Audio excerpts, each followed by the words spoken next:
কেন বলছি না? হাজার কারণ থাকতে পারে। আমি এইটুকু বুঝেছিলাম যে আমাকে যদি গাইতে হয় বাংলা গান, সে গান আমায় লিখতে হবে। কি করে লিখতে হবে জানি না ভাই, আমার সেইখান থেকে লড়াই। এইটা আমি তোমার সুনির্দিষ্টভাবে বলতে পারি 74 সালের কথা। 74 সালে? এবং এই প্রথম গান লেখা? না, প্রথম গান লেখার চেষ্টা করি 75 সালে, বুঝলে? আচ্ছা, সে গানটা ছিল এ কেমন আকাশ দেখালে তুমি, এ কেমন আকাশ জন্মভূমি, এই যে শুধু কান্না, শুধু কান্না, শুধু কান্না, কান্না কান্না, এ কান্না চাই না, আমি চাই না, আমি চাই না, চাই না, চাই না, এ কেমন কান্না শেখালে তুমি, এ কেমন কান্না জন্মভূমি। এইটুকু লিখেছিলাম, আর বেরোলো না। খুব অবাক হয়ে যাবে, গান লেখার ব্যাপারে আমার সবচেয়ে বড় প্রেরণা সুকুমার রায়। তাই নাকি? বাহ। সুকুমার রায় আর একজনের লেখা পড়ে আমার গান লিখতে ইচ্ছে করছে সমানে, অবন ঠাকুর। আমি জানি আমি অনেককে নিরাশ করে ফেলেছি যারা আমার সঙ্গে ডিলানকে এবং আরো বহু সাহেবকে মিলিয়ে ফেলেছেন,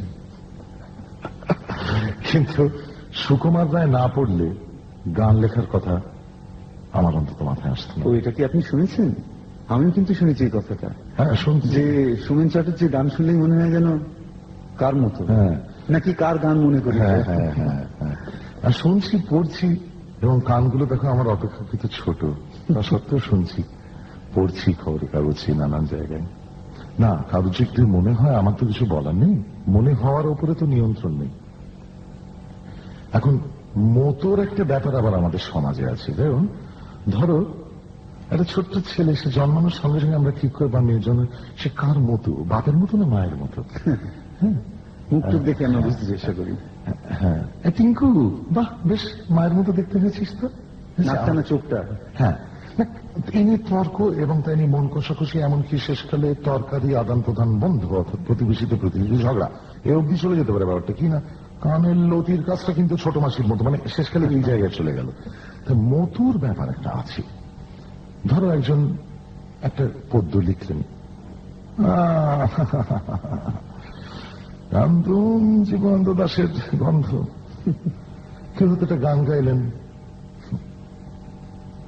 হেমন্তকে কপি করাটা ছাড়, নাটক করছে সেই শম্ভু মিত্র অজিতের ঘুরে। তুমি যে একজন ব্যক্তি, এটা প্রতিষ্ঠা করতে করতে তোমার মোটামুটি 3-4টে জীবন চলে যাবে সাধারণভাবে।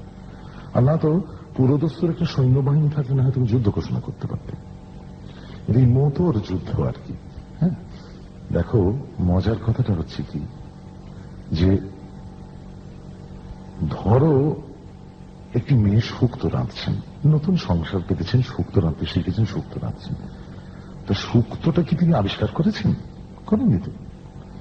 তা এই হয়তো সেই মেয়েটি, ধরা যাক তার নাম শিবানী, তা শিবানী তার মার কাছ থেকে কিছু আইডিয়া পেয়েছেন, এই মশলাটা ওই সময় দিস, এই করতে করতে হয়তো আরো কারোর কাছ থেকে উনি আরো কিছু পেয়েছেন। এই দেখো বিভিন্ন লোকের প্রভাব ঢুকে পড়ল। তুমি হয়তো উত্তম বাবুর একটা ছবি দেখে দুদিনের জন্য উত্তম বাবুই হয়ে গেলে, এভাবে তাকানো শুরু করলে। এখন এইসব কিন্তু ছিল না, ছিল এবং আছে, এবং একটা সরু গোপ না, মানুষ হিসেবে থাকবেও। দেখো রবীন্দ্রনাথ যেমন বলছেন যে মানুষ মাত্রই মিশেল চলছে, বন মানুষের মধ্যে কোনো মিশেল নেই, আর মিশেল আছে বলেই তো মানুষ, প্রভাব পড়বেই তো।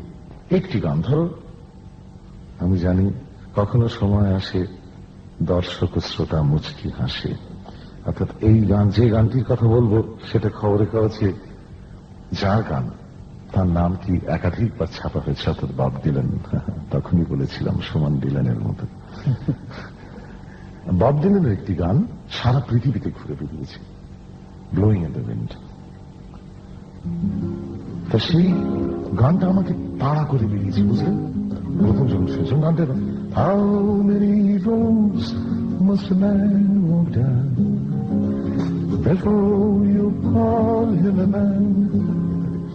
গানটা শোনার পথে 73 সালে ফ্রান্সে গিয়ে আমি প্রথম শুনি। আমার তো চক্ষু চড়ক আছে, কি সাংঘাতিক গান রে বাবা। যখন আব্বাসুদ্দিনের গান শুনলে ছেলেবেলা থেকে হতো, ফান্দে পড়িয়া বগা কান্দে উনি গাইছেন, যেরকম হতো এই গান শুনে ফেলাম। শচীন দেব বর্মনের কণ্ঠে ঝিলমিল ঝিলমিল ঝিলের জলে শুনলে যেরকম হতো সেরকম অভিজ্ঞতা। এই গানটাকে আমি ধরার চেষ্টা করেছি, কিভাবে এর থেকে একটা বাংলা গান কি করে বানানো যায়। গানের একেবারে ঠিক শব্দ পর শব্দ বসিয়ে অনুবাদ হয় কিনা আমি জানি না, সে ক্ষমতা আমার নেই। আমি চেষ্টা করছি ভাবানুবাদ করতে। এই ডিলানের এই গানটা সুরটা আমি বেশ কিছুটা নিয়েছি, অর্থ যথাসম্ভব রাখতে চেষ্টা করেছি, কথা কিছু এদিক ওদিক করে দিয়েছি, নিজের সুরও ঢুকিয়েছি কেরামতি করে, একটা অন্তরা বানিয়েছি। সে অন্তরা তো ওদের গানে ওইভাবে ছিল না, আমি একটা অন্তরা বানিয়েছি। অন্তরটা আমার সুর, আপন মনের মাধুরী মিশায়। এর সঙ্গে তালটাকে দিয়েছি পাল্টে। দিলাম এই গানটা কি ছিল, How many roads must a man walk down?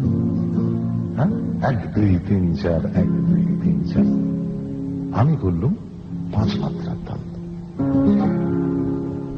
1 2 3 4 5 1 2 3 4 5 1 2 3 4। কতটা পথ পেরোলে তবে পথিক বলা যায়, কতটা পথ পেরোলে পাখি চিরবে তার ডানা, কতটা অপচয়ের পথ মানুষ চেনা যায়। প্রশ্নগুলো সহজ আর উত্তর তো জানা। আমি তো কথা পাল্টেছি এখানে, এর মধ্যে পাল্টে গেছি। তারপর ধরো, কত বছর পাহাড় বাঁধে ভেঙে যাবার আগে। এটা ডিলানের শুন না, এটা এটা আমার শুন। কত বছর মানুষ বাঁচে পায়ে শেকল পরে, আবার তুমি অন্ধ সেজে থাকার অনুরাগে, কবার তুমি অন্ধ সেজে থাকার অনুরাগে, বলবে তুমি দেখছিলে না তেমন ভালো করে। ফিরে আনলাম না, কতটা পথ বেরোলে তবে পথিক বলা যায়। এইভাবে ঠিক গানের সুরের উপর নিজের কথা বসিয়ে না, এটাতে গানটাকেই আমি ধরতে চেষ্টা করছি, মূল গানটারই একটা বাংলা ভাষ্য সম্ভব কিনা। এ তো গেল বব ডিলানের প্রভাব। আচ্ছা, বাউল, কীর্তন, কথকতা এই সমস্ত আপনার জানা সাংঘাতিক রকম। ধরো বব ডিলানের যে প্রভাবটা সেটা খুব মাইনর প্রভাব। হ্যাঁ, আপনি তো বললেন আপনি গানের লেখায় ধরো গানের কথাটা কি হবে, আমাকে খুব ভাবিয়ে তুলেছিল বরাবর গানের কথাটা কি হবে। ছেলেবেলা একটা আধুনিক গান গাইছি, কি সুন্দর সুর, কিন্তু কেউ বললেন তো কথাটা কিরকম যেন, তুমি চাচ্ছি এটা রবীন্দ্রনাথের গানই গাও। এটা আমি ভেবে দেখেছি, হ্যাঁ এটা কথাটা তো খুব ভুল নয়। কোথায় যেন একটা তেলে জলে হয়ে যাচ্ছে, অসাধারণ সুর, কথাটা কোথায় মার খাচ্ছে। তো কথার দিকে কিন্তু আমি একবারে সেই দৃষ্টিতে তাকিয়ে থাকি, এটা ঠিক। এবং সেইখানে কিন্তু আমাদের এত ভালো লাগে আপনার কথা। সেইখানে কিন্তু দিলাম নাম, সেখানে সুকুমার রায়, সেখানে পাবন ঠাকুর,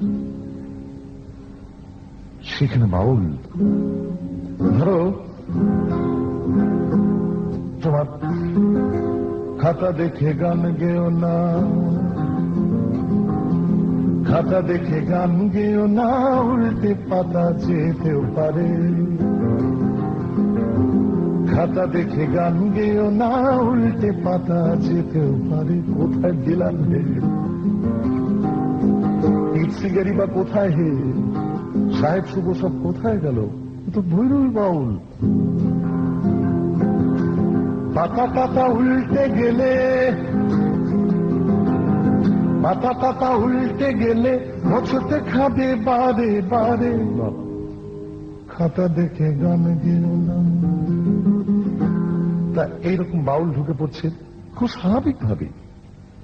তেমনি ধরো, যদি ভাবো কিনছো আমায় ভুল ভেবেছ, যদি ভাবো কিনছো আমায় ভুল ভেবেছ, কেনা যায় কণ্ঠ আমার দফা দফা, রুজি রোজগারের জন্য করছি দফা। কেন? এটা এর মধ্যে কীর্তন বাউল এই অঙ্গগুলো ঢুকছে।